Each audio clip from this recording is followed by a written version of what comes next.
যে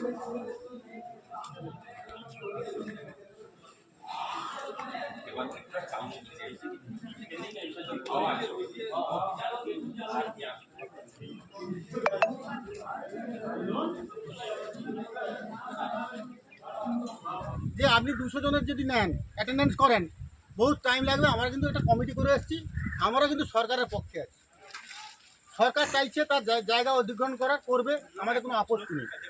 সেক্ষেত্রে আমরা একটা স্মারকলিপি দিচ্ছি যাতে কালী পুজো পর্যন্ত আমাদেরকে একটা টাইম দেওয়া হয়।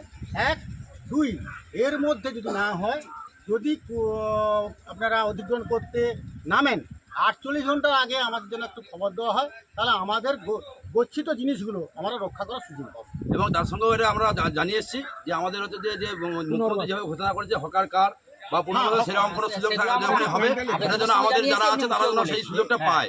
এটাও বলেছি, ওরা সেই মতন ওরা তার ডিপার্টমেন্টলি আমরা যে কপি দিয়েছি ওরা পাঠাবে।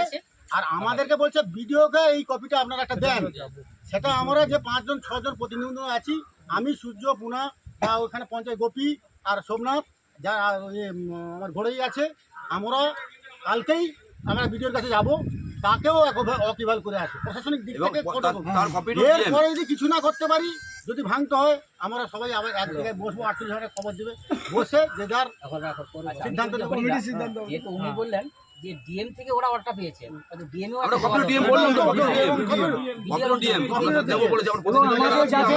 পুনরায় আমাদের কোনো ব্যবস্থা করে আমরা এত বেকার কোথায় যাবো? আবেদন তো আমরা লিখিতভাবে দিয়েছি, আমাদের দেওয়া আছে। গরিব জীবনে এত বেকার করে খাচ্ছে, যদি কোথাও পুনর্বাসন কোথাও স্টল করে দেওয়া হয়, আমাদের যেন ব্যবস্থা দেওয়া হবে। কবে আবার বসা হবে? সম্ভবত আমরা যদি কালকে ডিএম আর ভিডিওটা সারতে পারি, তাহলে পরশুদিন হয়তো বসাতে পারে না, অপরশুদিন সৌদি বলে দিলে পরপর খবর হয় কেন? হোয়াটসঅ্যাপ কালকে ডিএম আর ভিডিওটা করে পরশুদিন এই কাজ কিন্তু যারা দায়িত্ব ডিএম ভিডিও কালকে করে দিতে হবে। আচ্ছা, যারা আজকে সই করলেন, ফোন নম্বর দিয়ে যারা সেখানে সই করেছেন, তাদের একটা গ্রুপ হচ্ছে, গ্রুপটাকে লক্ষ্য রাখবেন। গোপীনাথপুর হবে, আপনারা খবর পেয়ে যাবেন। হকার কমিটি বলে লেখা আছে, সেই গ্রুপটা ফলো রাখবেন।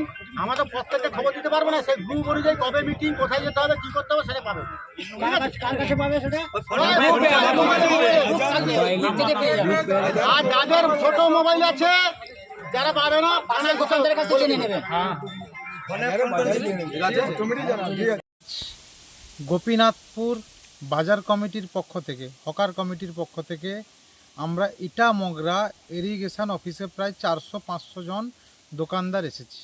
তার কারণ না, গত 1 তারিখ ইটামগরা সাব ডিভিশন ইরিগেশন থেকে একটা নোটিশ প্রতিটা দোকানে দেওয়া হয়েছে যে সমস্ত সরকারি জায়গায় যত দোকানদার আছে তাদের সমস্ত দোকান সরাতে হবে।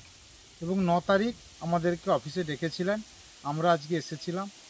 আমরা হকার কমিটির পক্ষ থেকে আমাদের অবস্থান স্পষ্ট জানিয়েছি যে আমরা চাই জল নিকাশি সুন্দরভাবে হোক, তার জন্য আমরা সমস্ত হকার বন্ধুগণ সম্পূর্ণভাবে সহযোগিতা করতে প্রস্তুত। কিন্তু জল নিকাশি সঠিক না করে দোকান তুলে নেওয়া হবে, এটা যদি বলা হয়, সেটা কিন্তু আমরা মানতে পারছি না। কারণ কি না, আমরা যে জায়গায় আজকে ব্যবসা করছি সেখানে সরকারের অনুমোদিত ট্রেড লাইসেন্স নিয়ে এবং সরকার অনুমোদিত বিদ্যুতের সংযোগ নিয়ে আমরা ব্যবসা করছি। আজকে 40 বছর একটা হকার দীর্ঘদিন এখানে ব্যবসা করে চলছে। তারা ট্রেড লাইসেন্স নিয়েছে, তারা বিদ্যুৎ সংযোগ নিয়েছে। আজকে যদি হঠাৎ করে সরকার বলে যে তাদেরকে উঠে চলে যেতে হবে, তারা কোথায় যাবে? তাদের পরিবার কোথায় যাবে? তারা কি খাবে? তাই আমাদের একবার স্পষ্ট আমাদের যে অবস্থান আমরা জানিয়েছি, জল নিকাশির জন্য আমরা সব রকম সহযোগিতা করতে প্রস্তুত। কিন্তু এর আগেও আমরা দেখেছি এই গোপীনাথপুরে খাল খনন হবে বলে জেলা পরিষদ থেকে সমস্ত দোকানদাররা দোকান ভেঙে সরিয়ে নিয়েছিলেন, কিন্তু তারপর দেখা গেল যে কোনো প্রকার খাল খনন হয়নি। আজকে প্রায় 15 বছর এই খাল কোনো খনন হয়নি। তাই আমরা পরিষ্কার জানাচ্ছি, জল নিকাশির জন্য আমরা সমস্ত দোকান সরিয়ে নিতে প্রস্তুত। কিন্তু জল নিকাশি না করে কেবলমাত্র তুগলকি শাসনের জন্য যদি বলেন সরকারি ল্যান্ড থেকে সরে যেতে হবে, তাহলে কিন্তু আমরা বৃহত্তর আন্দোলনে নামব। আমরা আজকে যেমন ইটামগরা ইরিগেশন অফিসেও জানালাম, আমরা বিডিও অফিসে ডিএমের কাছেও অনুরোধ করব যে যেভাবে হোক পরিকল্পনা করে এ সমস্ত হকারদের হকার কার্ড দেওয়া, তাদের পুনর্নিবাসের ব্যবস্থা করা হয়। এটাই আমাদের আজকে ছিল। এখানে আমাদের যিনি আধিকারিক ছিলেন উনিও আমাদেরকে আশ্বাস দিয়েছেন আমাদের যে বিষয়গুলো রয়েছে তা উনি অনেকটা বিবেচনা করে দেখবেন।